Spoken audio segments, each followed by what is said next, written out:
Good morning, welcome back to my channel. চলে আসলাম আরও একটা ব্লগ নিয়ে তোমাদের সামনে। তো সকালবেলা ঘুম থেকে উঠেই চা খেয়ে একদম উপরে চলে এসেছি। নিচে ওদের নিচের ঘরগুলো অতটা আলো ঢোকে না, কিন্তু বাইরে যা সুন্দর ঝলমলে রোদ দেখে তো মনটা একদম খুশি হয়ে গেছে। আর এত সুন্দর সবুজে পুরো ভরা। তো যাই হোক, খুব ভালো লাগছে। আর আমার বোনের বাড়িতে আমার আসতে এই একটা কারণেই ভালো লাগে, পরিবেশটা এত সুন্দর, এত গাছগাছালা, যেটা আমাদের ওখানে পাওয়া খুবই মুশকিল। তো যাই হোক, দেখো রাস্তা একদম মেন রোডে, ওইখান থেকে কেউ গেলে এখান থেকে আমাকে দেখতে পাবে। মোটামুটি এত রাস্তাতে সুন্দর, 24 ঘন্টা এখানে গাড়ি ঘোড়া চলে। তো খুবই ভালো লাগছে। তো আমি তাই ছাদে চলে আসলাম ব্লগটা শুরু করার জন্য। আর সঞ্জীবরা নিচে বসে আছে। সকালে একবার চা খাওয়া হয়ে গেছে, এখন টিফিন বানানো হচ্ছে। বোনের স্নান পুজো সবই হয়ে গেছে। তো আমি একটু ছাদে চলে আসলাম তোমাদের সাথে একটু বক করার জন্য। তো যাই হোক, তোমরা সবাই ভালো আছো আশা করি। যাই হোক, এবার নিচে চলে এসেছি, কেন উপরে এতটা রোদ যে মানে গা পা পুড়ে যাচ্ছে। খুবই রোদের তাপটা বিশাল। তো এই জন্য দেখো, এই যে সঞ্জীব বসে আছে, এদিকে রিউ বসে আছে। তো উপরে ঘরে চলে এসেছি এখন।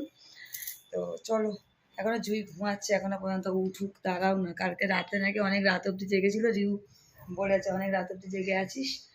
তো এখন ঘুমাচ্ছে ও। তো উঠুক, তারপরে টিফিন খাই, পরে তোমাদের সামনে আবার আসছি। এখানে তো ঠিক ভালো লাগছে, দেখো রোদের ঝলসানিতে দেখতে নেই, দেখো কি ভালো লাগছে। তো একদম টিফিন একদম গুছিয়ে আমার বোন নিয়ে চলে এসেছে, এখন খাবো আমরা। তো চলো খেয়ে নি। গরম গরম রুটি, আর এদিকে হচ্ছে আলু ফুলকপি কুমড়ো মনে হচ্ছে আছে। তো যাই হোক, এটা টিফিনের তরকারি। আর এদিকে রেডিগিন্ডি আমি কালকে বলেছি গোলাপ জামুন, ওরা আমি তো ঠিক মিষ্টির নামগুলো জানি না। তো যাই হোক, চলো সঞ্জীব এই যা রেডি, এখন খাবে, রিউ খাবে, তা আমিও খেয়ে নি। চলো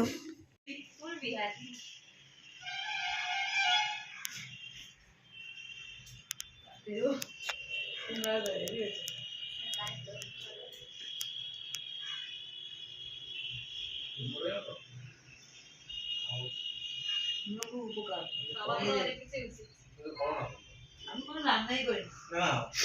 আগে আমরা সুন্দর সব কিছু ভালো করে করছে, আগে করা তো একটুখানি কালো জিরে আছে না, ওই দিয়ে করা তাই মনে হয়। আমার বোনদের কিন্তু এখানে বেশ রোদ পড়ে কলের এখানে, আর এখানেই বসে আমার বোন কাছে, আর এখানেই মেরে দেওয়ার জায়গা। আর তার মধ্যে আবার ওপরেও করেছে। ওর যে কি সুযোগ সুবিধা করে নিয়েছে একেবারে, যে বয়সকাল হলে আর কষ্ট নেই ওর। চলো তোমাদেরকে দেখাই ওপরে গিয়ে। হ্যাঁ দেখাতে যাচ্ছি, চলো। দেখো বলছে চল দেখবি একটা, এটা দেখো, এটা না না দেখাক না, এটা এটা এটা ভীষণ সুন্দর স্টোরটা। এটা এটা কি বলো তো, না না সব কিছু এখানে না বেশ, আমাদের কি ঘরের উপর করি কিন্তু ওঠা যায় না। এটা বেশ সিঁড়ির সামনেই একদম। কালকে সন্ধ্যে ইয়ে দেখাচ্ছিল শ্যামল, যে ভিতরে কি সুন্দর একটা ইয়ে আছে। দেখো দুজনকে দেখো হাসাহাসি করছে, দেখাচ্ছে বলে আরে ওটার মধ্যে তো এখন হাবি জাবি রেখেছে, পরে গুছিয়ে রাখবে, নতুন হয়েছে সবে। তো চলো তোমরা দেখাই। তো চলে এসেছে ছাদে। ছাদে বিশাল রোদ, আর কি সুন্দর সত্যি শীতকালটা। এই রোদে বসে যত ইচ্ছা কাচাকুচি করা যায়। এই দেখো এখানে কল লাগিয়েছে, এই যে ঠিক আছে, কল লাগিয়েছে। আবার এখানে টাইলস বসিয়ে দিয়েছে, এই দেখো টাইলস বসিয়ে দিয়েছে, এখানে বসে কাচবে, তাহলে নোংরা হবে না। এমনি জল ছাদ করা, পুরো পুরো জল ছাদে। দেখো বসার জায়গা এই দেখো খুব সুন্দর একটা বসার জায়গা। এখানে বসে রাতের বেলা গরমকালে তো হাওয়া সন্ধ্যাবেলা, আর এই শীতকালে হচ্ছে এখানে বসে ভাতের তালা নিয়ে বসো, আহা আরামে খাও দাও। সব জায়গায় বসার জায়গা করে দিয়েছে, যেখানে খুশি বসো, মজা আসতে কাচাকুচি করো। এটা পিকনিক করলে তো বিশাল দারুণ। এখানে দুপুরবেলা ভালো দারুণ দারুণ একদম। আমার বোন দারুণ করে দিয়েছে, জামা কাপড় কাচেছে, যে সব মেরেছে। ওর তো কোনো ঝামেলা নেই, রোদ আছে, বসে বসে আরাম করে রোদের মধ্যে বসে বসে কাচ্ছে আর মেলছে। আর আমাদের বাবা কী যে কষ্ট, না রোদ ঢোকে না রোদ পাই। সামনেই একটা বড় বড় দুটো ফ্ল্যাট আছে মোটামুটি, যে কিন্তু গরমকালে কোথার থেকে রোদটা আসে আমি নিজেই বুঝতে পারি না, কিন্তু শীতকালে 8টা 8:30 9টা বাজবে না তার আগে রোদ শেষ, একটুও রোদ পাই না। কাচ্ছে এখানে বসে বসে, কি সুন্দর লাগছে।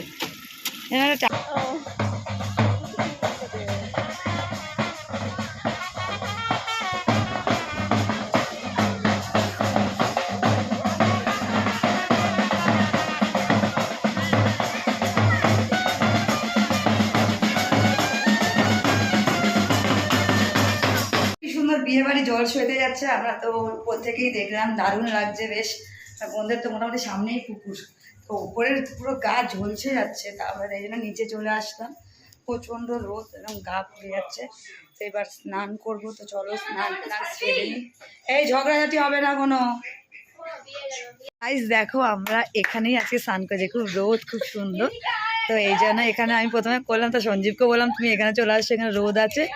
তো এখানে বেশ বসে বসে স্নান করে নিলাম রোদের মধ্যে, ভালো লাগছে বেশ, খুব ভালো লাগছে।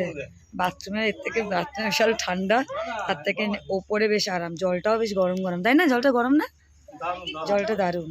তো যা ও চেঞ্জ করে নিক, চলো পরে তোমাদের সামনে আবার আসছি। তো আমি ছাদে স্নান করেছি, তাই দেখে সঞ্জীবকেও ডাকলাম যে দেখো এখানে স্নান করো, খুব মজা, দেখো রোদ তো, আর এখানে বসে কল করে স্নান করার মজাই আলাদা, যেটা বাড়িতে হয় না আমাদের। আর বাথরুমে বেশ ঠান্ডা আরো। আমার বন্ধুর কিন্তু গিজার আছে, কিন্তু গিজারের জলে স্নান করা আর টাটকা জলে স্নান করার মজা আলাদা। জলটা খুব একটা গরম, মানে ঠান্ডা না, গরম গরম, তাই জন্য এখানে স্নান করো। স্নান করলাম, জামা মেলে দিলাম, তো আমার আর সঞ্জীবের মোটামুটি স্নান হয়ে গেল। তো চলো, যাই হোক আমার স্নান একদম তো উপরেই করে ফেললাম, বেশ ভালো লাগলো, টাটকা জলে স্নান করলাম। আমার এমনিও গরম জলের থেকে বেশ ঠান্ডা জলে স্নান করতেই ভালো লাগে। ওই স্নানের আগেই যা ভয় ভয় লাগে, শীত করবে, কিন্তু স্নান জল একবার ঢালা হয়ে গেলে অতটা ঠান্ডা লাগে না। তো একেবারে ফ্রেশ হয়ে নিলাম, ভালো লাগছে এই জন্য। এবার নিচে চলে এসেছি। তো আমার বোন কী রান্না করছে চলো তোমাদেরকে একবার দেখিয়ে দিই কী রান্না হলো। বোন করেনি, রান্নার লোক আছে, তো সেই করেছে। চলো কী কী রান্না করেছে সেটা দেখিয়ে দিতে। তেলাপিয়া মাছ, আর এদিকে হচ্ছে শিঙি মাছ ছিল, শিঙি মাছ আর কই মাছ একসাথে করে দিয়েছে, বড়ি দিয়ে ফুলকপি দিয়ে মাখা মাখা। তো এই হচ্ছে আজকে রান্না। কারণ স্নান করার পর এই যে বসে আছি, যেহেতু বসে বসে নেল পালিশ পচি, খেতে দিয়ে দিয়েছে, দেখতেই পাচ্ছি একদম গুছিয়ে খেতে দিয়েছে। তো এবার আমরা সবাই এক করে খাবো। তো দুপুরবেলা খাওয়া দাওয়ার পর আর তোমাদের সামনে আসা হয়নি, চাও খাওয়া হয়ে গেছে। বলে না মানে গল্পের চোটে ভিডিও করব সেটাও ভুলে যাচ্ছি। একবারে সব বুঝেছিলাম, দারুণ দুপুরে ঘুমিয়েছি, এটাকে নিয়ে শুয়েছি আজকে, এটা ঘুমায় না, তো এটাকে নিয়ে শুয়েছি, এই ছুটকিটাকে, এইটাকে দেখতে পাচ্ছ, এইটা। তো একে নিয়ে শুয়েছি আমি আর সঞ্জীব, এই যে সঞ্জীব এখানে বসে আছে। এখন সব আমরা উপরে বসে আড্ডা মারছি। তো চলো পরে তোমাদের সামনে আসছি। বোন নিচে আবার ওদিকে রান্না চলছে, মনে হয় এবেলা বোধহয় ডিম করলো, দেখলাম ডিম করেছে। তো চলো। তো ওপর ঘরে বসে সবাই মিলে আড্ডা দিচ্ছিলাম, আমি, বোন, সঞ্জীব, রিউ। তো সবাই এক জায়গায় হলে যাওয়া হয়, আর আড্ডা দিচ্ছিলাম অনেকদিন পর। বোনদের উপরে ঘরটা বেশ খুব সুন্দর করে সাজিয়ে গুছিয়েই করেছে, ভালো লাগছে, বেশ কালারিং লাইটিং দিয়েছে। তো তো দেখতে পাচ্ছি সবাই মিলে গল্প করছে।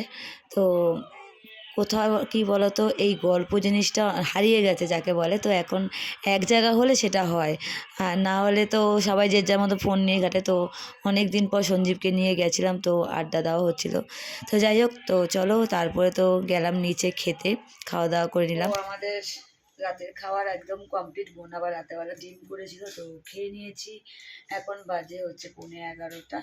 তো চলো ব্লগটা আর বেশি বড় করবো না, অনেকটাই বড় হয়ে গেছে আজকের জন্য। গুড নাইট, সবাই ভালো থেকো, শুভরাত্রি, বাই বাই। বাই বাই করে, বাই বাই, বাই বাই।